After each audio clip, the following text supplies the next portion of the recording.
Thanks. That's all for today. Thanks, that's all for today. Thanks. That's all for today. Thanks, that's all for today. Thanks, that's all for today. Thanks. That's all for today. Thanks, that's all for today. Thanks, that's all for today. Thanks, that's all for today. Thank you. That's all for today. Thanks, that's all for today. Thanks, that's all for today. Thanks, that's all for today. Hello and welcome to the first episode of Thanks, That's All For Today, a podcast hosted by me, Harriette Mullen. Hello. I just wanted to come on here quickly before my first episode with my amazing guest and just say thank you so much. That's all for today. No, thank you so much for listening, and also a huge thank you to my incredible guests this season. I really hope you enjoy what I've been working on over the past few months. So let's kickstart season 1 with my first guest. Singer, songwriter, globe-trotting performer, West End star, fashionista and hostess with the mostest. It's the iconic Portia Emare. Hello everyone and welcome to Thanks, That's All For Today. And today on my podcast, I have the iconic Portia Emare. I had to say that like a little bit whispered there. Emare. I actually have written down all my bullet points about you. So I always call you an icon because you are. I'll take it. Thank you so much. You are. You're my biggest inspiration in the industry. I have so much to thank you for.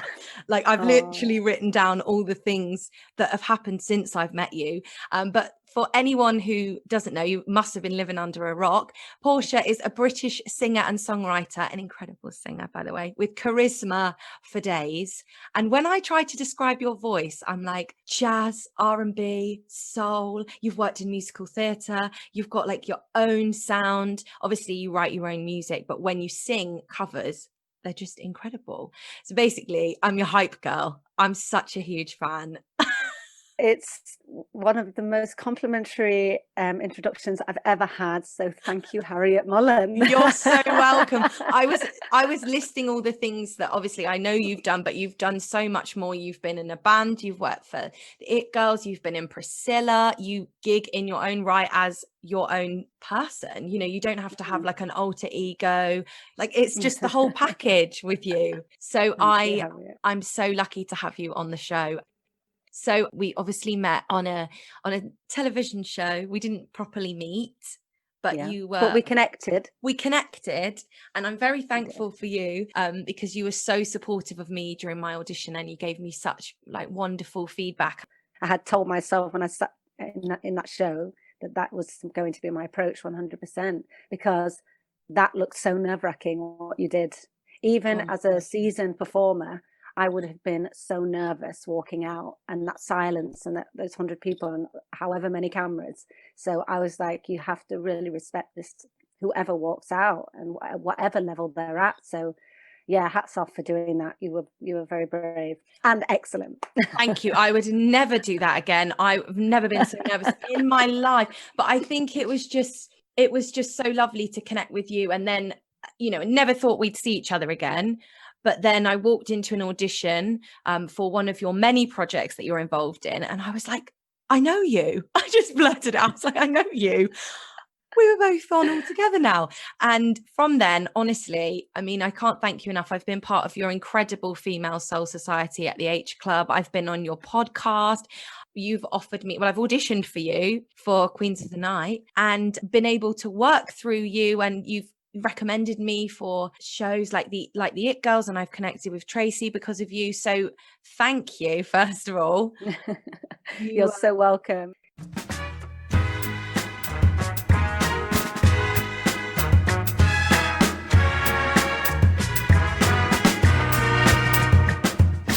So Portia, how are you? Because you must have the busiest calendar ever in a normal year. Yeah, it's been very busy, and last year was very, very busy. It turned out I spent 92 days at home in total in the UK, and I didn't really realise it until, you know, you have to look at your year and go through everything. So oh my God. I feel like it's been an extreme. It's been an extreme for everyone, of course. I'm so aware, but obviously it's relative to this conversation. So I'll just speak from my point of view that it was probably too extreme last year, and then what obviously we're going through now and in terms of my work is the other extreme. So everything that I did have booked in was obviously cancelled. A lot of it is international travel, so that was gone. And even I've had like gig offers this year, and then laws or guidelines have changed, say 3 days before. So I had a gig in Austria last month, and like 2 days before, so we've had to cancel the flight and gig because you're no longer allowed to have singing. So even when I was like, oh, I've got something to keep me going, you know, it kind of falls through. So I've really had to just really adjust my mindset and be more creative. I've always been creative, but when you're very busy, you're only invested into the projects that you know you're being offered. So say someone goes, we're doing this theme and you need to learn this style of music, then obviously that's where my energy is going. Where this time, for the first couple of months, I wasn't inspired at all, but slowly having time and space as a creative, it's made me go, oh my God, I have other ideas. There's other avenues I could go down. Actually, I've been reading about this and that's inspired me, or I've, you know, spoken to this person and that's brought something out of me, or a memory that I kind of was too busy to even remember. So I, you know, it's up and down, and I'm going to be totally honest because I think it's really important that, you know, I have felt the hit, like massively emotionally. I felt loss. I felt a loss of my life. I've been so used to since I was a child. And I have to just keep having this reset button. I'm like, reset, start again. And that could be on a daily basis, a weekly basis. But the few projects that I have done have boosted me. So I know that what it is like my work has been my life. So that's finding that balance of maybe I was maybe putting too much energy into my work and not that I wasn't invested into my life. I mean, I'm married with very good friends and have a lovely home and a doggy, and so I had that, but I just think I based and a the lot best of my... wardrobe ever. Yes, I mean most of my I say yes, I think it's the best wardrobe. It is. You know, when I bought my best friend, no, it's fine. When I bought my best friend to watch Emma Linda's EP launch, I said, you've got to meet Portia. You're going to absolutely love her. And you just walked in and he was like, that's Portia, isn't it? I was like, yeah. He could just tell from the clothes and from the oozing charisma. He was like, that's her, isn't it? And you hadn't even come over to us yet. But he was like, the outfit and everything, just your aura. You had the most amazing outfit on. You always do. And the best shoes. Thank you. No, it's all right. Such a well, half of that stuff, I mean, sometimes I'm just like, let's just put on something around the house. You know, these clothes need airing out. If you've got a lot of, especially if you've got vintage, you know, they need to be shaken out and lived in. But there has been a lot of casual homeware as well. By the way, do you dress up for auditions, or in the past have you? Do you think that is important for an audition? When you say dress up, I mean, there was always, when I was doing musical theatre, this thing of casting directors really need to see this character or whatever part you're going for. They need to see it. You need to spell it out to them really clearly. And that was like, oh, the character's blonde. Do I wear a blonde wig? Or when I used to have dark hair. You know, they want a rock chick, so it's like, we will rock you. So do you go dressed as a rocker, even though you're not a rocker? It was a really hard line, and I think I did it once for We Will Rock You, and I kind of dressed up because I'd had so many recalls, and it was one of those shows that I just kept going up for, and they kept hearing me sing the same song time after time, and I just wasn't getting it every time. So I was like, well, maybe if I just wear the outfit. And I did wear the outfit and I still didn't get it. So in the end, I think I think what was important to me was just feeling the most myself, because that was how I would be able to portray my best talent to them. So, you know, not going too wild or too kind of high fashion and looking too much of an individual, because I don't think that that's what musical theatre really is about. But when you're auditioning for, say, a tour with a DJ, or you know, you're going up for a lead singer in a collective, then I think that's a whole different thing. You're going as you. So it is about showing your full individuality. And so, and that's the side that I like. And I found it really hard to conform. And because obviously we are talking about auditions, I was I was saying to you, God, I don't know if I've got that many stories about auditions, but the one that really took me out of musical theatre and made me go, I just don't fit in here, was I was in The Lion King in Paris, and it's the same casting team as London. And often when you do it in Paris, you're then asked to go and do it in London. And so I went straight to the final. But on the morning of the final, I had a phone call from my agent, and they had said, can you come looking as dark as possible? And I was like, what, what do you mean? He was like, well, maybe just like fake tan or something. I was like, no. I was like, no. You are joking. I'm not joking. I'm 100% serious. I have to share this story because it was a story that really made me just look at the industry that I was in for me. Yeah. Because I am a mixed race woman, and I don't have a dark skin necessarily, but my voice and my approach to my work and my heritage as well. Yeah, like you cannot deny that at all. And I'd already played it in Paris, so it was like, so I'm my skin is dark enough to play it there, but it's not dark enough to play it here. So that really, and obviously I didn't fake tan, just for anyone wondering whether you listen to your agent and the casting director, you go as yourself, and if they like it, they like it. If they don't, they don't. And I didn't get it, and it did really affect me, especially as well because there were multiple reasons, but one was in that particular role, your body is covered from head to toe in costume and makeup, so you don't actually see the color of your skin.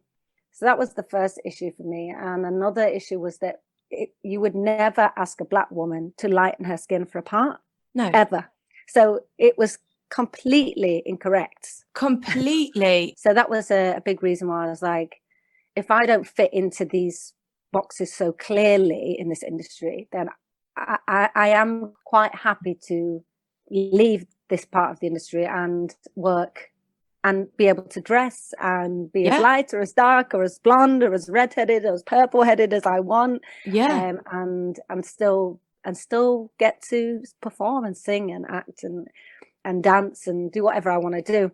And it worked for me. That worked for me. So I'd like to think it would never happen now, but it was something that there was an audition to remember. But I will then end my audition stories in theatre with a positive, because obviously that's very important. Thank you for sharing that with us, Portia, because that I think is so important to talk about, though, because some people don't want to share stories that are negative, but it's really important to talk about it because it does happen and that is not acceptable. Well, yeah, and I think, this kind of conversation that's being had, even in popular music, of appropriation and appreciation. And we are realizing that there have been a lot of men and women that have been asked to play roles when it's not their heritage, but they look similar. So, if you're kind of Israeli, but you could pass for Hispanic or, Latino or even African, that they'll get those roles. And is that correct? And yeah, I think it was of a time where I just didn't know anyone that had gone through what I'd gone through. I knew it was wrong, and I made actions to never be in that situation again. But I didn't speak it out to that casting team. And I think that was because, it still was early days, and you do feel like, how much do I have to adapt to really get these roles? But within you, there's a line. And so whatever that line is for a listener that's auditioning, just have your strong beliefs and morals and know what is right, and never push yourself to do anything that is inherently wrong for you. So for me, I did take a positive out of not being able to fit into a box in theatre, and I saw that as a positive, because I was like, that's because you're individual, and that's a good thing. So if you're going to be in the artistic industry, own your individuality. Definitely. Have a word with yourself. Definitely. And if they don't want you, someone else will. And that it was quite easy. It was quite easy for me to leave the theatre world. But in a really good audition scenario, I was auditioning for The Light Princess, which was Tori Amos's musical at the National. Amazing. And I'd done my first round, which was really bad, and the bless the the audition pianist, he just couldn't read my music because it was pop music. I did like an Evanescence track because it needed to be in the style of Portia Emare, so I'd learned the song, and he just couldn't play it because he was used to playing theatre. I mean, it was so awkward and embarrassing, and I put all my heart into this because I really wanted to work with Portia Emare. Yeah. And, anyway, unbeknownst to me, apparently it was good enough to get through to this final, and I was told that I would be performing in front of Portia Emare. And so I was really nervous. Oh I was my gosh. And then like the National Theatre panel, and they were just, you know, these people that had won Olivier Awards, and they'd all worked in Warhorse. And yeah, I was like, okay, this is a serious audition for me now. Okay, this is, and I was like, she's going to be there. And they made me sing a song completely a cappella. And I sang for like 4 minutes, and I got a full round of applause. Like I'd just done a gig for them. That's and so then, rare. And then they asked me to, and then I went down the line and shook everyone's hand. And I shook everyone's hand going, I'm going to shake Portia Emare's hand. And I was like, oh, she wasn't there. She wasn't in the room. So there's nothing to worry about. But it was such a lovely process because the way that, I believe this is how they do audition a lot of people at the National, is there is a straight away, as soon as that person comes in the door, an absolute respect for them being there. Wow. And I was like, that is how you're going to get the best out of someone auditioning, even if they're nervous. Or I was like, just that, it was like, thank you for sharing what you do. Wow. And having a round of applause was just this, I mean, obviously not everyone has to clap, but I just thought how really assuring that even if I'd have got it or I didn't, that there was just a mutual respect. And I just really appreciated that. Well, definitely for singing a song a cappella for 4 minutes. I mean, that is a skill to stay in key, to like have those. I don't know if I did stay in key. Oh, I bet you did. That's actually, I would say for you though, that's as an artist, I think you've got kind of a one up. What would you say? I was going to say a leg up. I don't think that's the right phrase. You've got a advantage because you probably are used to singing along in your home, or sorry, my pinafore keeps falling off. This is for anyone listening. I do have a song underneath, but I wanted to wear something cute for you, but it keeps falling off. I'm so sorry. It's not that kind of podcast. Thank you, as do you. But I think for you that must have been, well, I'm assuming, but was that quite freeing for you to just be able to express yourself without having a pianist or a backing track? Because I'm speaking from me, I would probably prefer that, because hey, if I come in at the wrong time, or if I'm, you know, doing an extra ad lib or something and it goes a little bit wrong, well, hey, it's a cappella. Were you quite confident in that situation, or was it just I was confident in that situation, especially because of the previous audition where I'd worked so hard, and I'd never really wanted a job as much as I'd wanted that one. And so to go in it completely crumble, I mean, it was like he started playing the introduction, it was unrecognizable. So I couldn't pitch where I was to start in the song. And so I had to say, I'm so sorry. Could you play that intro again? And I didn't want to obviously be one of those people that like, he's playing it wrong. So I just kind of just said, can you play it again? And then it happened again.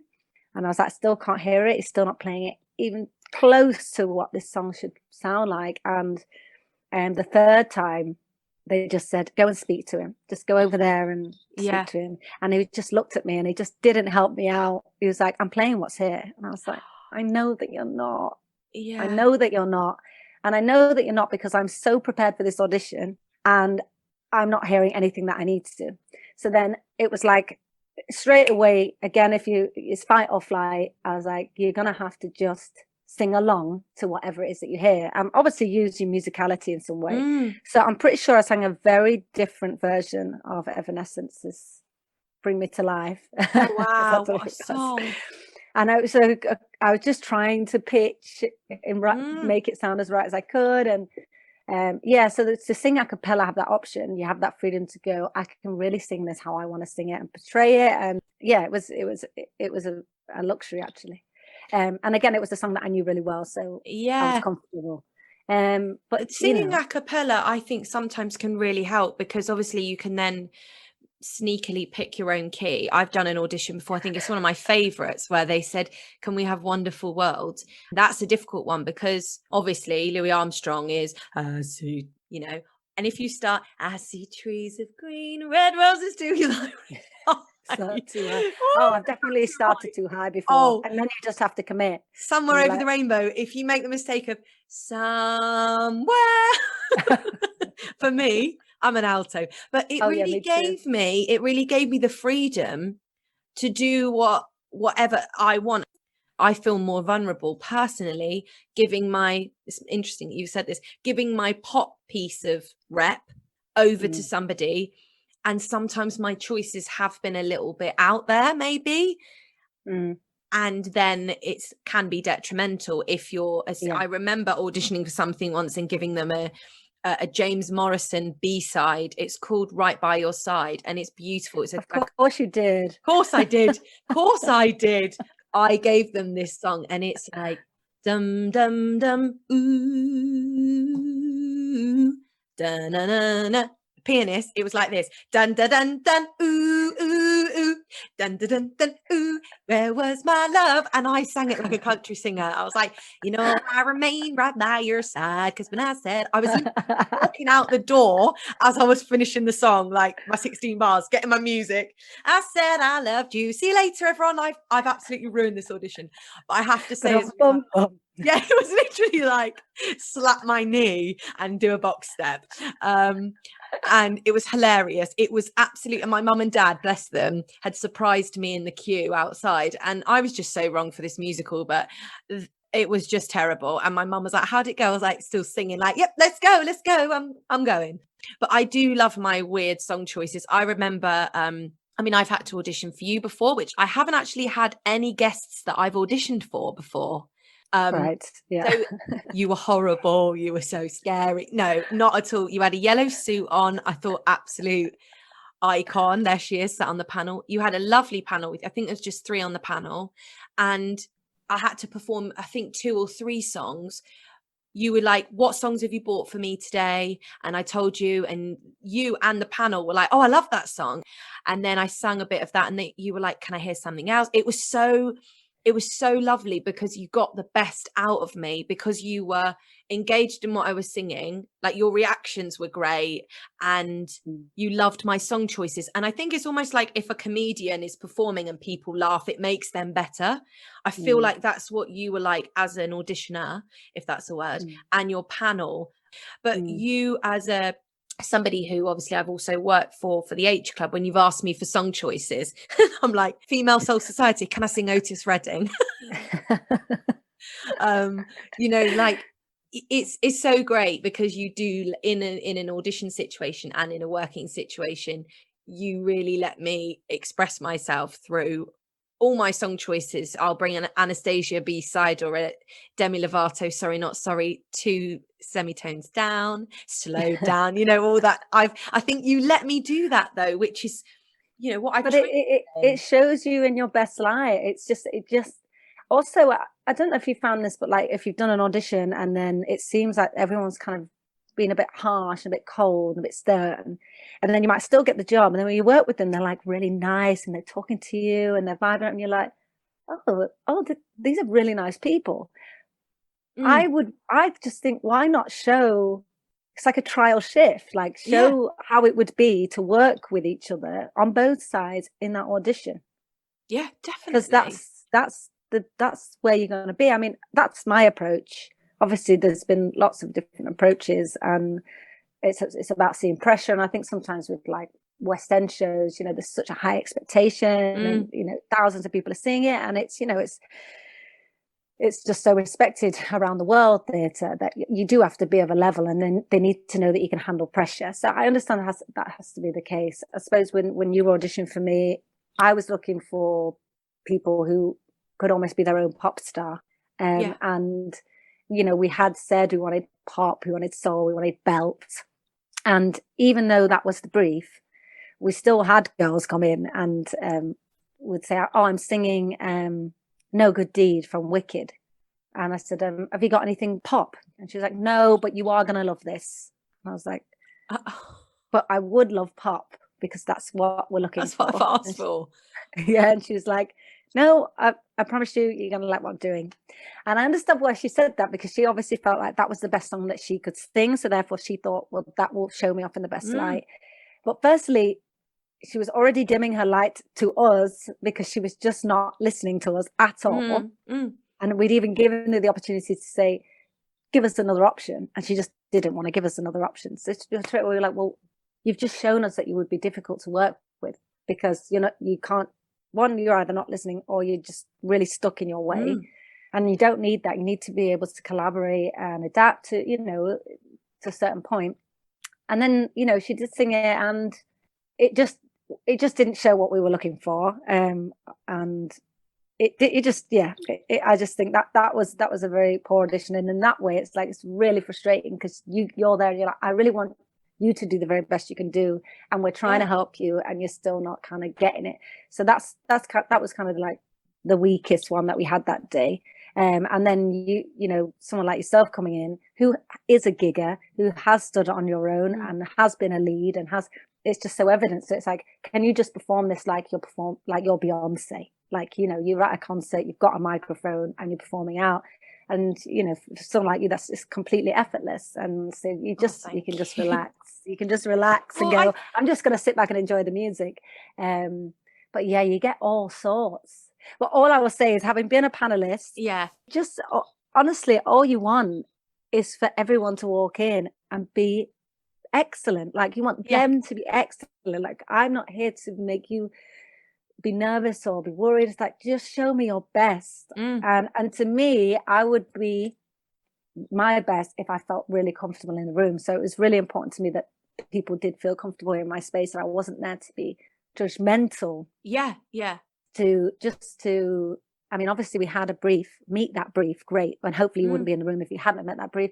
And then just show us, like, be free.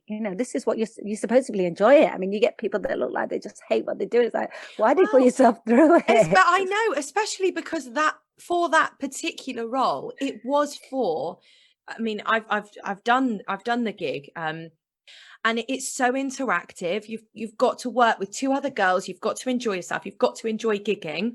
And if that isn't you, then, you're not going to enjoy that gig situation. It's very different from musical theatre.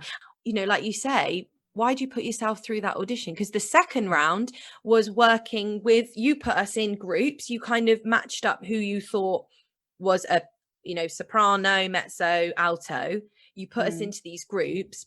It was actually such a great audition. I met some really lovely girls from there who I'm still friends with now.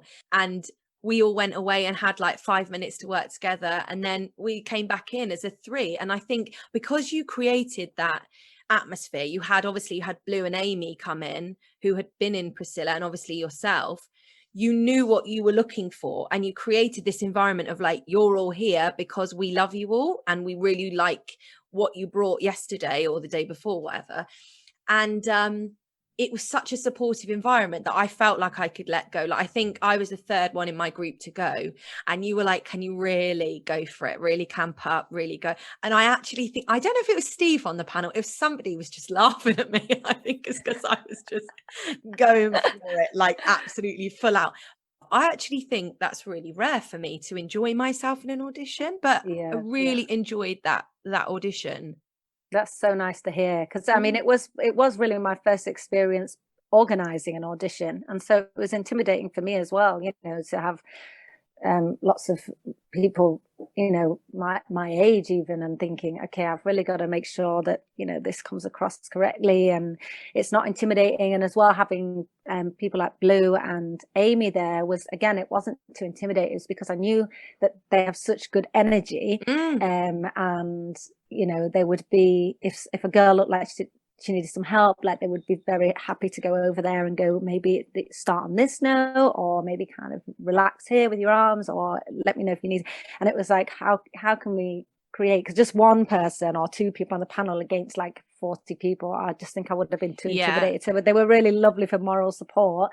And I also had my best friend Richard there doing all the kind of admin and printing and all of that stuff.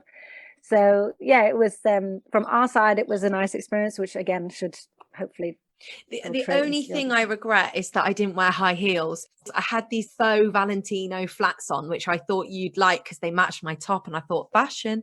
And then I walked in and everybody was so tall, and I was like, oh no, I hope this doesn't go against me. I remember us offering you the job, but you had already been snapped up for Scylla. So we'd missed the belt. I was like, I told you we'd miss her. I told you we would. I remember getting the call, actually. I was in Swiss Cottage teaching, and it's so weird the way that the universe works, because I'd really invested in, you know, that idea of me like being able to gig and go away, and then something else comes along before that, and then you're like, no, why can they not line up so that you're constantly employed, not all come along at the same time? It's so annoying. But at the same time, like that's been my experience of like, you know, 10 years of gigging, is that obviously nothing's wasted, and as long as you keep kind of making those connections, and you know, you keep putting yourself out there, then eventually the phone does just keep ringing, and you kind of go, yeah, I saw you at that, and yeah, I worked with you on that, and you did an audition or you did a workshop, and so eventually you don't actually audition anymore, you just get the phone call because you've made the connection and you've made the good impression. And I think in the gig world, that's how it works. I've worked with them, they're great, I'll just pass on the details, and that's how I've worked. And so I'm so glad that I just don't audition now, because I didn't like it at all. I was going to ask you, do you miss it, or no, no. No, it's so unnatural. I mean, I used to, when I was really young, my first like professional audition, I was 14, and it was an open audition for Godspell, and for a grown-up cast. I should have been 16, but I just went along at 14, and I actually got offered the show. I couldn't do it because they found out my age, which was really annoying, because I was like, oh, and I had to go to theatre college and then all that, and I was like, oh, but could I not just started at that age? But anyway. Oh, that's a shame. So you got it, but you couldn't do it. Well, yeah, and you just couldn't lie because of contracts and passports. No, and that, you know, you couldn't lie by that point. But I remember my first audition, and it was one of those queuing around. It was the Opera House in Manchester. It's freezing, and I didn't know anyone, and I went on my own. And I think my mum had dropped me off, and she's like, "Do you want me to stand with you?" I was like, "No, you know, I don't want to be that person with my mum. Like, I just want to be on my own." And I felt sick. I remember I sang "Take Me or Leave Me," and it was on the theatre, on the stage, and I just felt sick, and I was singing it, and the whole time in my head I was going, "You're being terrible. You're awful. This is really bad. You can't." You like the whole time in my head I was having this inner dialogue, a bit like saying before, why are we putting ourselves through it? But it was my first experience. I was like, oh, this is horrible, and I was so nervous afterwards. I was so out of place. I'd left like a whole bag at the theatre with like makeup in it and my hairbrush, everything, and I couldn't go back for it. I just couldn't go back in the building. I just kind of left and got in the car, and I was like, oh, it was awful. But it obviously wasn't as bad as I thought it was, because you know, it went on to be okay. But the feeling, my god, yeah. No, I don't miss it. Alien. I don't miss it. I do not get used to them at all. No. With you, and obviously being 14 and being fabulous at 14, was it something you always wanted to do when you were younger? No, I started dance class at 5, and I went to local dance school in Manchester, and by the time I was kind of 7, I was doing dance festivals, and then came like what categories you go in. So it's like tap dance, tap dance, a character dance, a song and dance. And when I got my song and dance, people were like, "It's got really nice tone." You know, you're like 7, and it's a bit weird because I hadn't had any training or anything like that. Wow, it's like, tone's really nice. And so then my mom found a different school, because this was a dance school. It didn't do singing. I just happened to do a song and dance. They took me to like a day at this theatre school called North Cheshire, which was really kind of forward thinking. It seemed really modern. A lot of the teachers were from London or had been like in Coronation Street, and it just seemed really kind of cool and trendy. So I really enjoyed it there, and I went there at like 9 and had drama lessons, singing lessons, and dance. And then there was always a stage newspaper in the changing rooms for moms to read or for students to read. And I was just having so much fun at this point, and a group of moms had said, there's an audition for a scholarship in London. shall we just take a group of our kids on like a trip and go for it as an experience for them? It makes it means they go to London and so like, you know, my group of friends were like, let's go, it'll be great, what are we gonna wear?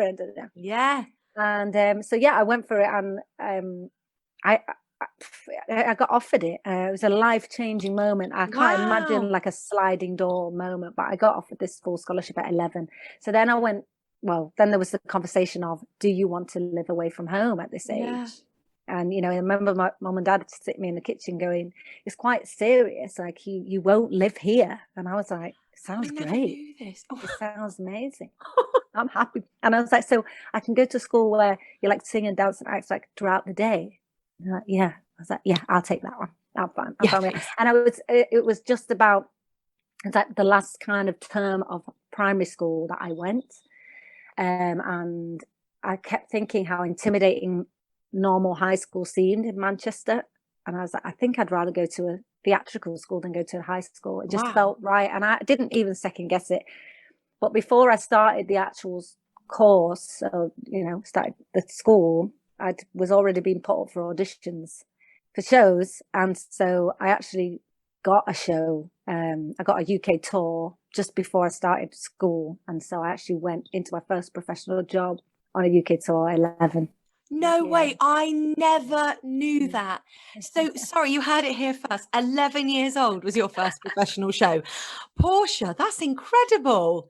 Oh my God, I'd literally just learned to tie my shoelaces at 11. By the way, I could not sing when I was younger. Like, my mum and dad will vouch for me. Just couldn't sing until I was about 13. So I cannot relate to you having a lovely tone at 7. I was still like, well, I don't know if I did above Brittany. Yeah, you just kind of hope that maybe someone who had worked in music had gone, oh, she's got like an unusual tone or something. But to me, I think I probably just shouted. And what tour was it?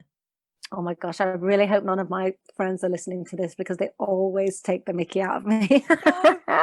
Oh my God. No, because it always comes up. But it was called The Goodbye Girl.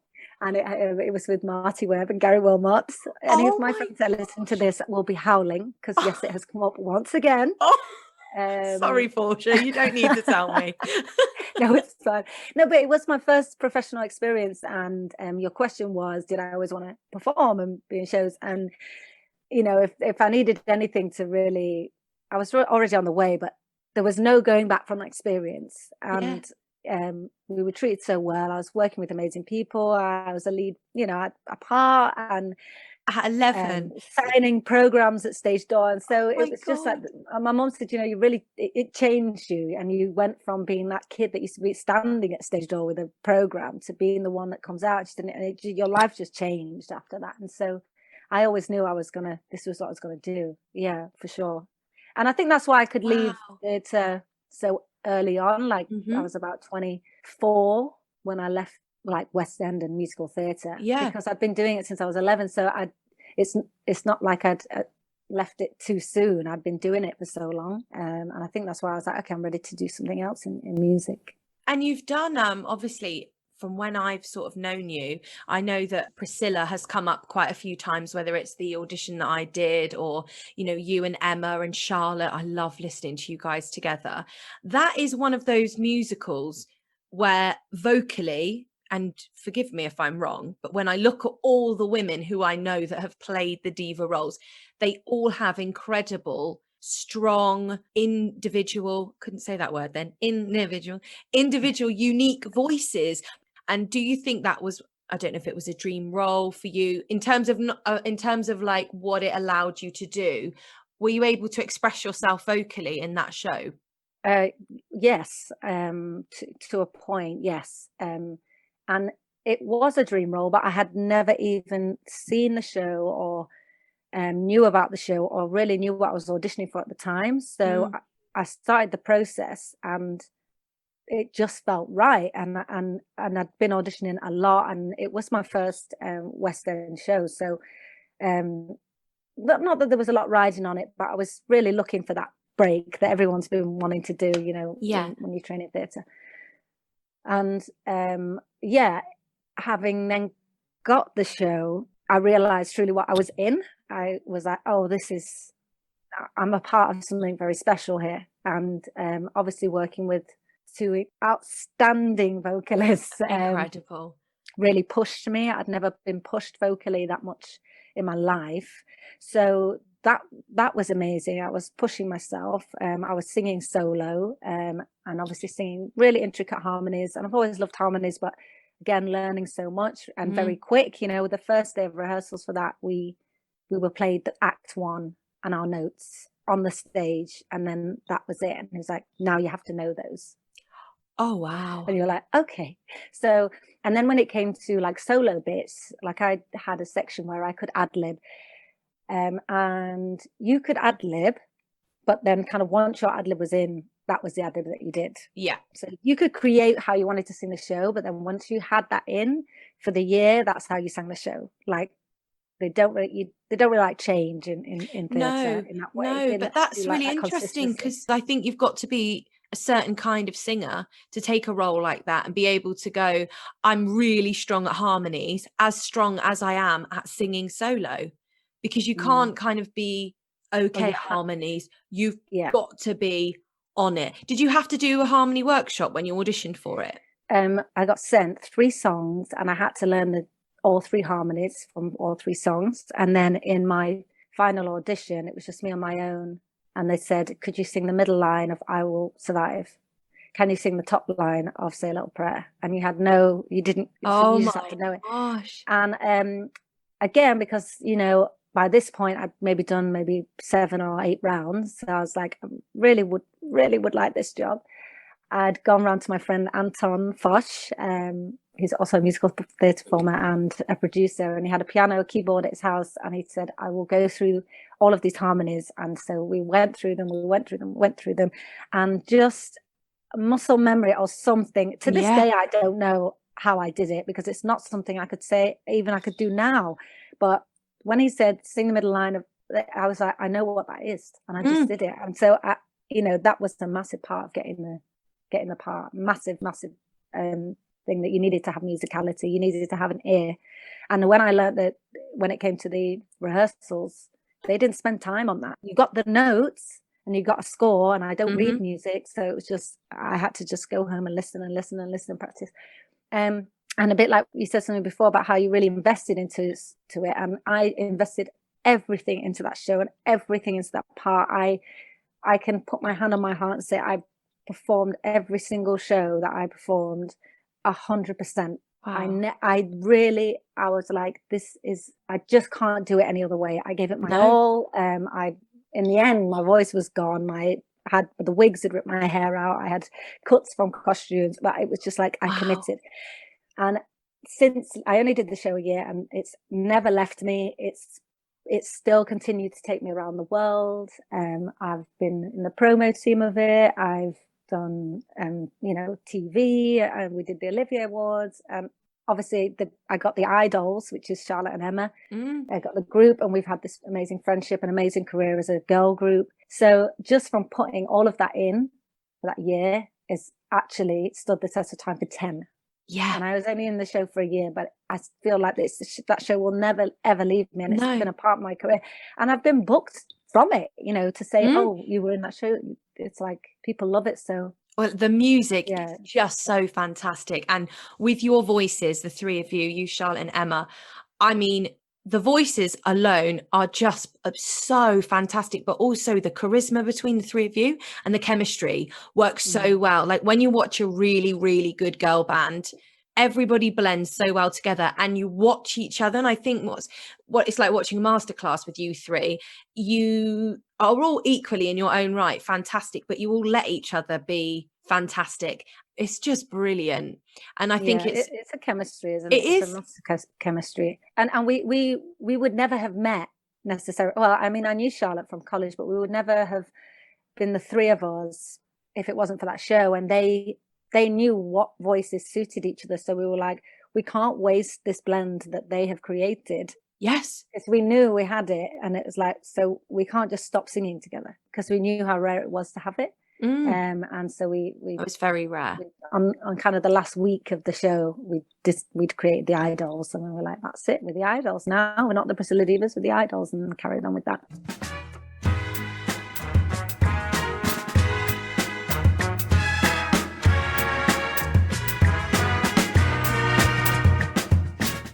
play a little game with you. I know you're not missing the audition scene, and I know you haven't been auditioning, but I've got some questions about music, some questions about auditions, and some questions about being on the panel. I really over-explain my games. It's literally just would you rather, really. So if you were to do an audition, musical or for A&R or for music companies, record labels, I love auditioning for music companies, by the way. I don't know about you, but I just feel like it's quite relaxed and they're just like quite chatty. I love the A&R people. I'm always just finding them very, very pleasant, as my nanny would say. Oh, that's nice. Yeah, it's nice. It's nice. I don't know why. They're just normally quite cool, and sometimes I fancy them. But anyway, That's what it is. That's what it is. Can't have that on the record. In an audition, do you prefer a solo or a group situation? A solo. Solo. Do you prefer if I was to sing? If you were to sing, yeah. Yes, a solo. Yeah. Do you prefer to be the auditionee or the auditioner? The auditionee. No. Oh, so sorry. No. Let's start again. No. I think I've created this word anyway. Would you rather be the auditionee or the auditioner? The auditioner. No. Wait, no, what? Is that right? As in the auditioner is the person on the panel? Yes, yeah. So I would rather, be the auditioner, if that is a word. I don't know. I don't even think that's a word, but I've created it anyway. That's okay. Do you prefer to give feedback or no feedback when you audition people? If someone wants to ask for it, I would be happy to give it, but I wouldn't necessarily give it freely, just in case it was. Yes, they didn't want it. I'm only going to give it if they want it. Yeah, can you imagine? Can I just give you some feedback? No. Yeah, no, I'd be like no. And as the performer, would you rather have feedback or not? Again, if I ask for it, I think some auditions. You know, especially if you think I think that went really well, and it's the final, and you didn't get it. It'd be like, what was the clincher?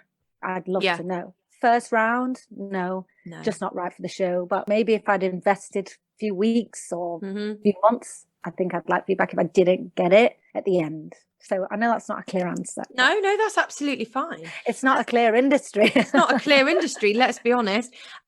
Would you rather be the host or the guest role? Ooh, yeah, I love hosting. You are so good at it. I love that you have like your intro and you're like, ladies and gentlemen, and then there's Sean on the keys and you're like, well, I'm not doing an impression of you. I don't want to do it like, I liked it wrong, but I know I'm trying to sound a bit more cool as well, because if it was me, I'd be like, hello everyone, sit down. But you're like, fabulous, silky tones. Yeah, no, I love hosting because it's double whammy. I get to chat, I get to sing a couple of songs without the pressure of it being the whole gig, and I also get to elevate other people. So I host is the position I like. Yeah, amazing. Do you prefer to know the people you're auditioning or audition people you have never met or have never seen before?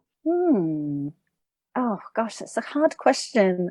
I think I prefer to audition people I don't know, because if I do know them, I already know their level and I know where they're at. So maybe they don't need to be auditioned, and it'll be really nice to meet and be inspired by new talent. Definitely. So audition new people. Lush. Do you prefer in an audition to hear somebody sing 16 to 32 bars or a whole song? Depends how good they're singing. Well, because in 16 bars, know in the first 8 bars if someone is good or not, I think. Yeah. So they don't need to sing more than a whole song, but say, it's a beautiful moment, then we should honour their full performance. And But do you recommend audition cuts? That's not it's just a separate question. Like, do you think it's better to just come in with like a really strong verse, chorus, middle, late, end? I think if it's about range, tone, and it is just music, I think then a cut song is great, because you just go, okay, I know what that is, I know what the sound is, I know the range, I can see the performance. I think if it's an acting role and the particular genre of music you're king is telling a story, then it'd be nice to see a journey, because you can't always see a journey, and especially in theatre. No, it's acting through songs. So for me, I'm always going to be auditioning for music. So I would say if you were auditioning for me, do a cut version. If you're auditioning theatre, if you have the opportunity to tell a story, tell the full story. That's really good advice, actually, because I find with pop songs, first verse and chorus is very similar to second verse, second chorus. And I love the sort of journey the second verse goes on normally. So, you know, for like Sorry Not Sorry, the first verse and chorus compared to the second one is very similar, but the second one's got a lot more embellishment in it. It's a lot more feisty. So I tend to start my pop songs from verse 2, because then you get verse 2, chorus, middle 8, chorus, and it's a bit more of a journey. Your instinct is right. So if people can take note on that. You heard it here first. Exactly. Yeah, no, it's true. Well, you know. I've got a good question for you that isn't on the list, because I love swearing in my songs if it's appropriate. But from an auditioner's point of view, would you be offended by that, or do you think it's just a lyric and it's expressive? I would say in an audition, if you can avoid swearing, don't swear. If you were performing at a gig and you were there in your own right and you can decide how you want to express yourself, I personally don't find swearing offensive. But I think the same way as if you were at an interview, whether that was for, you know, an office job or anything, you wouldn't use offensive language in any way. So I would say don't swear because, you know, just do the radio edit. Because for an audition, I would say, you know, if I was singing Thank You Next, I'd say I'm so very, very grateful for my ex. But if I was doing a gig maybe in the evening, saying that when I did my show at the theatre, and obviously it was a family friendly show and a lot of the audience were children, I didn't drop the F-bomb. But I just it's PG, and so I think your audition, especially when you've got a 10 o'clock audition in some kind of small studio, we're just not ready for those swear words. I think if we were auditioning you and it was in a club and it was like, oh, you're going to get on stage with a band, and, you know, which I've done before, like at the Box in London, it was like stand on the stage as a band, you're in a nightclub. I think it would almost be weird if you didn't swear in your audition, because you need to know that you're liberal and open and expressive. And but I think in general, I would say no. That's good. Save the swear words. Definitely. Do you prefer singing your own material or covers? That's very easy. My own. Your own. And I love your own stuff. When I listen to Alicia Keys, I feel like you've written it. I mean, I wish. I do, especially her latest stuff. I'm like listening to some of the stuff and I'm like, oh my gosh, this Portia wrote this for her, I'm sure. Oh my God. I mean, I love Alicia Keys, and I think somewhere she, you know, that her first album was at a time when I really started writing, and I think she's a massive influence subconsciously, really, because I love her voice, but I think her lyrics are amazing. And also she has a lot of songwriters write for her. It's actually a British songwriter who wrote Empire State of Mind. Oh my gosh, got goosebumps. I didn't know that. Yeah, I should know his name. I don't, but hats off, because that is an amazing song. Amazing song. A song that there's certain songs that you kind of take as your own sometimes when you cover them. Yeah. And you're like, I sing this because I feel like I could have written it, or I relate to it so strongly I can portray it in a way that's, you know, would be like my own. And like some of her songs like Superwoman and Empire State of Mind have stuck through. But there is a feeling of just, especially when you're working with a band and not a backing track and you're singing your words that you wrote, it's like your body thanks you for doing it. That's how I feel. My body goes, thank you for remembering that this is why you sing. And that's so it's just so easy, so effortless, and I don't always write myself the most challenging of songs. Like I don't always write big high songs and lots of trills. I think because I just really enjoy just singing for me, and so you don't need to, though. I don't think you need to do all the bells and whistles, because your tone is just amazing, and I think that's what captures straight away when you listen to you, is it's so distinctive, and you don't need to be kind of distracted by trills and whistles and all that kind of thing. They all have their place, and I love to do them. I can't stop sometimes, and I'm like, just sing just sing straight, just sing that note. But I think if you've got a certain tone, I don't think you need to. Could you pick between pop, R&B and soul, do you think? Soul and jazz, but I just think now pop, there's so much soul music that is categorized as pop now. So soul is the origin, the root. Yeah, and that's what I was brought up on, and that's what I like to sing with. Have you ever Yeah. auditioned with one of your own songs? Ooh, I don't think I have ever auditioned, because I think when I've done a gig of my original music, they've heard the music, Yes. and that's what they want. So I don't think I've ever auditioned to sing. No. I only asked because Jordan wrote me a really beautiful, massive diva ballad. And there's been so many times when I've thought this would be perfect for this audition, but you just always encourage not to take it. This is for MT I'm talking about, because maybe the panel don't know where the song's going to go. So they don't know if you're singing it right, or they're not familiar with it. But there's been so many times I thought that's such a shame, because I think that would be so perfect. Yeah. It's such a storytelling song. But isn't there something in like people not wanting to hear the same song over and over again? So like if you go in and go, I'm going to be singing Rain on My Parade, they're going to go, we've heard that 45 times today. What else have you got? How nice that you'd be hearing something original. Yeah, I think that would be a good thing, especially if you are 100% sure it will suit what you're going for. I say go for it. I mean, I remember an audition, it's just come back to me, but it's a very well-known show. I won't drop any more names of shows, but it was a very well-known show, and they said, what options have you got? And I said this, and I said, I have Empire State of Mind, and they were like, oh, the MD went, I love that song, sing that for us, like really casually. So I sang it, and then I got the feedback. I didn't ask for the feedback. I got the feedback from my agent, and they said you just sang the wrong song, like it just wasn't appropriate for the show. And I was like, that's honestly what they said. They asked for that song. They requested that song. I had other options. My God, you're joking. So wow. I just think, sing what you want to sing if you know it is right. I think I actually got through an audition with this song, but I was asked to do a 90s pop rep, 90s pop rep, and one of the songs that I brought was Mariah Carey, Always Be My Baby, which I think vocally was a good shout. But I also bought the Spice Girls, Say You'll Be There. I'm not joking. I mean I love the Spice Girls. I'm the biggest Jerry Halliwell fan, but it's not a sing, is it? It's not a sing. So there's me, like, you brought it into the room. If you put two and two together, you will see.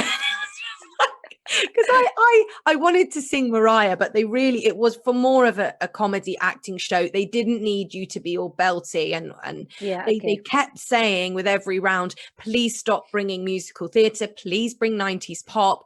They wanted like all the young dudes and all that kind of music, and I just accidentally burst out. I said, yeah, and I've bought the Spice Girls just in case, because I was just a dream of mine to sing Spice Girls in an audition. Well, I shouldn't have said that. They were like, do it then. I was just like, literally in front of such a massive casting director going, I'm giving you everything. Like, it's really showing that range. And he's like, give you everything on this, I swear, I just promise you'll always be there. Like, awful. And then I got to the Mel C bit. I'm giving you everything. I was like, oh, just quit. Anyway, back to the quiz. I hope you got the job. I actually got very far with it, but I didn't get it in the end. I was very nearly got it, but I didn't. They're lost. I didn't get it, but it was very funny that I got to sing Spice Girls in an audition, and God bless them. Residency versus tour. Residency. What about this one? UK tour versus international tour. International, baby. I'm all about that world travel. Definitely. How many places do you think your job's taken you? I feel like I've been everywhere apart from Russia, and I've been to Newfoundland, which is classed as Canada, but that's it, and nowhere else in Canada. But I feel like I've been pretty much everywhere else. I have a pin board in my kitchen with red pins everywhere. And yeah, so most places.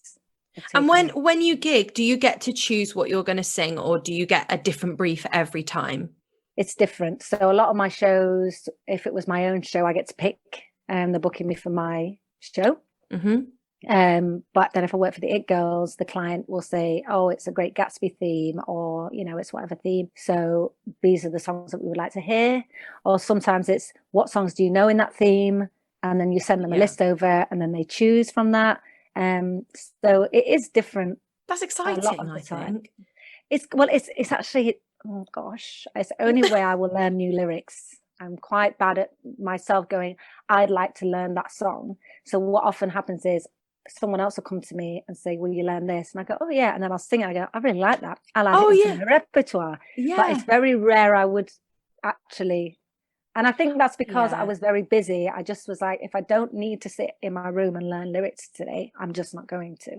Mine is seeing somebody like yourself perform. Like, I never would have sung Sunny, yesterday my life was filled with rain. Like, I don't know why I never would have picked up that song. Singing it with you, my God, today, by the way, I was in the shower, TMI, and I was singing it, and my dad is a really great singer, but he has such good tone. He's a soul man. He loves his soul. That's amazing. But he would never sing, ever. He will be mortified for me even saying this. Like, I say to him, Daddy-daughter duet. yeah. Oh, he actually said to me today, he said, please send my regards to Portia. I do like to have the parents' approval. Yeah, they absolutely love you. My mum and dad absolutely love you. And my dad was like, when is your next duet with Portia? I was like, all right, Christiana. So he'll be in touch. He'll be in touch. Okay, great.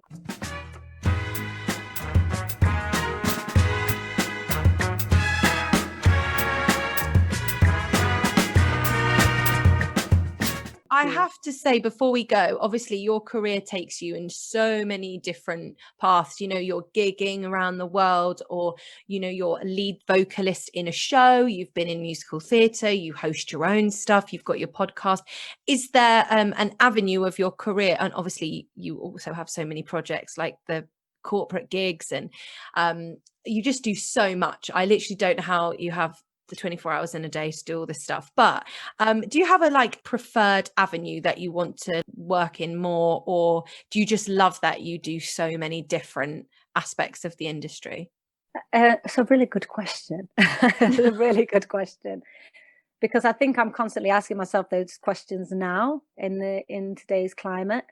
And I think that what I've always loved in the past is the variety, and I think that's kept me on my toes and it's pushed me. But I think I'm also getting to the point where some of those things, I feel like I've fully lived them to their max now, and I do think that other people could benefit and enjoy it more than possibly I do. When things hopefully go back to normal, think about my next step, and I think about how I can try and use all of the things that I've learned and kind of turn it into more of one concentrated thing. And that's why I've loved doing the radio and the podcasting. Oh yeah, of course. Sorry, God, there's so much stuff. I forgot the radio. No, but it's amazing. The Female Soul Society umbrella. I love what it represents, and I love that I can sing original music, because that's definitely something I want to do. And I love that I can host and interview and elevate people. And then the radio I've really enjoyed, because I've really started to explore so many female artists that I've never listened to before, who are iconic, and I've had to educate myself on them and their histories and their journeys in their career. So I'm leaning towards some kind of host. I think my dream would be to be like the female equivalent of Jules Holland. Oh my God, yes, please. Oh, it's my dream to be on Jules Holland. But if you could be the female version of Jules Holland, you know, I will get you on there. Yes, please. Oh my God, we'd have a great New Year's party. But I think it's like that. So obviously I don't play piano, but it's like, so I can sing with my guests, and I think most people would like to do it, but I just think I'd love that to be. Oh, Portia, you've got to do it.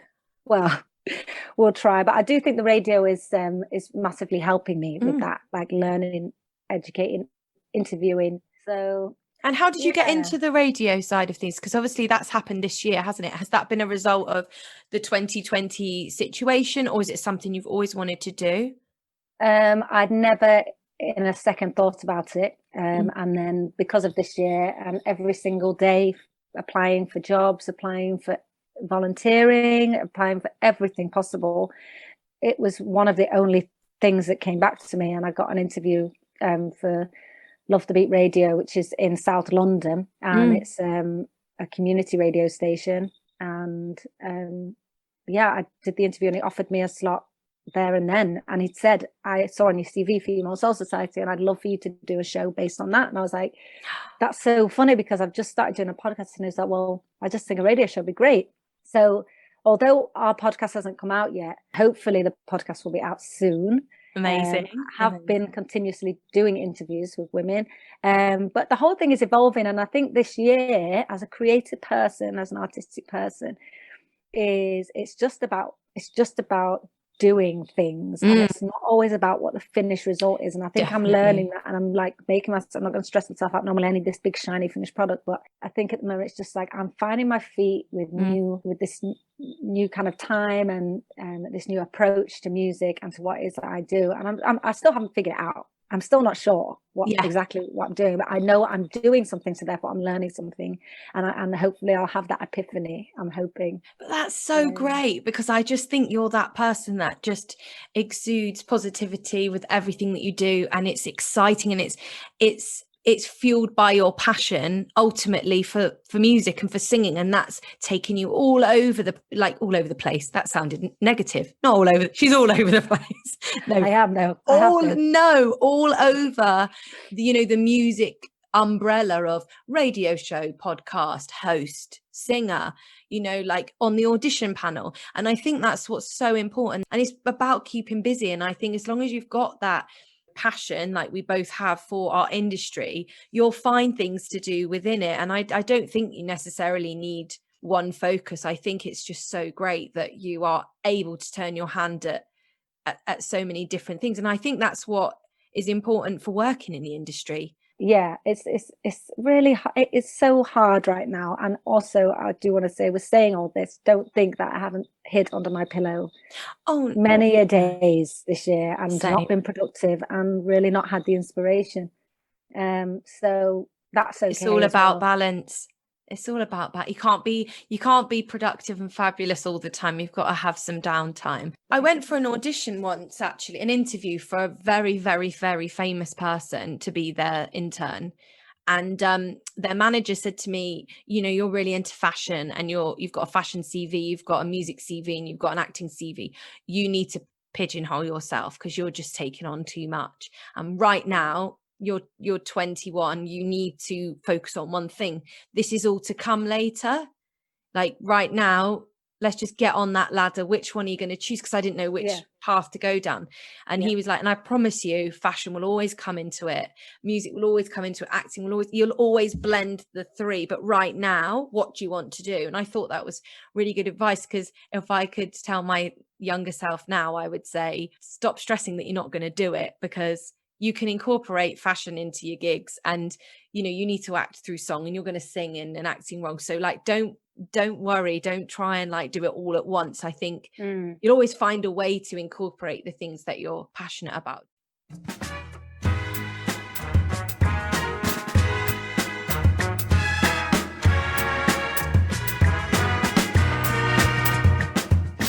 Portia, before I talk anymore, do you have any advice for any of our listeners? Sounds like an agony aunt. Any advice? My advice is really look at the breakdown. And even if your agent has said, I've put you up for this, and you have the audition, still look at the breakdown before accepting it, because you may not actually be right, or you may not actually want to apply yourself to that particular work. And I don't think you should go into the room unless you know 100% this is something you would like to do. And then you can only bring your best self. So if you're a bit like, I'm going for this, but actually it's like not within my range, or I don't really like the topic, or, I've worked for that person and I don't really want to work for them before. I don't want to work for them again. Sorry. Just really think about whether you want to get into the audition room. I think that's a really big thing. Like, we constantly just go, I've got an audition, I'm going in. And does that mean you're going to show your best self? No. So I think that's the thing. And then when you do go in, I could say try and be as relaxed as possible, but that's no help at all because you could be stressed. But I think, again, just be whatever's going on in the outside world, leave it outside and just really focus in that room, because someone could say the smallest of things, and if you pick up on it, if you know people's names, if you've kind of just if you're 100% in the room, I think that's just you're gonna get 100% out of the situation. So yeah, that was Well, not that's too much. such good advice. I think that's really, really good advice, especially for anybody who's listening that maybe is new to the profession or is thinking of training in it. I wish I had that advice when I was younger about just auditioning for things that you know you're right for, because I would have saved myself a lot of embarrassment going for things that were totally wrong for me. Yeah, like that. Yeah, I've had a very embarrassing moment, like auditioning for shows that are really highly skilled contemporary dance and still going, knowing that I'm not a highly skilled contemporary dancer. Same. And that same casting director auditions me for singing parts. They don't want to see me in that really bad light. They really don't. Because they'll remember that. They go, oh, yeah, Portia, like a voice, terrible dancing auditions or something. You just don't need it. No. Don't get me wrong. What I don't mean is don't read something and go, that, like, if it's a creative project or something that's a workshop, because I have made this mistake myself and gone, that sounds a bit naff. And then it's become a world like blockbuster hit, because that's not my place to know if it's going to be any good. Yeah, I have done that. And that's not what I mean. I just mean, like, do all of your talents align with what could you offer something to this project? Only creatively. You can decide whether you want to take the job if you get the offer, and that's a separate thing. But just, read the breakdown before you go for the audition. that is Really excellent advice. Amazing. Sometimes you only have one opportunity to show yourself to someone high up in the industry, so make it the right one when you go. You heard it here first. I'm going to applaud the advice. That's epic advice. I love that. Fantastic. Well, Portia, thank you so much. My pinafore's falling off again. Good. Thank you so much for taking the time to come and talk to me today. I literally have absolutely loved it. I've got so many questions as well now. I've just been reading my notes. Like, I could interview you for a full 24 hours. But thank you so much. Honestly, obviously, as you can hear, I'm such a big fan, and people are probably going to cringe at how much I fangirls, but I don't care. I don't care. I mean every word. It's so kind of you, and it's amazing to have your support and that you've felt my support. And we've said this before to each other, but it's really what I'm trying to represent. And having been lonely in the industry and having not always had the best support and had bullying and all of that, it's like, if we don't kind of change it and represent it, then, we should all be supporting each other. So, you know what? Let's not be embarrassed for it. But thank you so much, Portia. If you could Thank you for having please me. do our outro, which is just thanks, that's all for today, in your own voice. You don't need to sing it or anything. Thanks. That's all for today.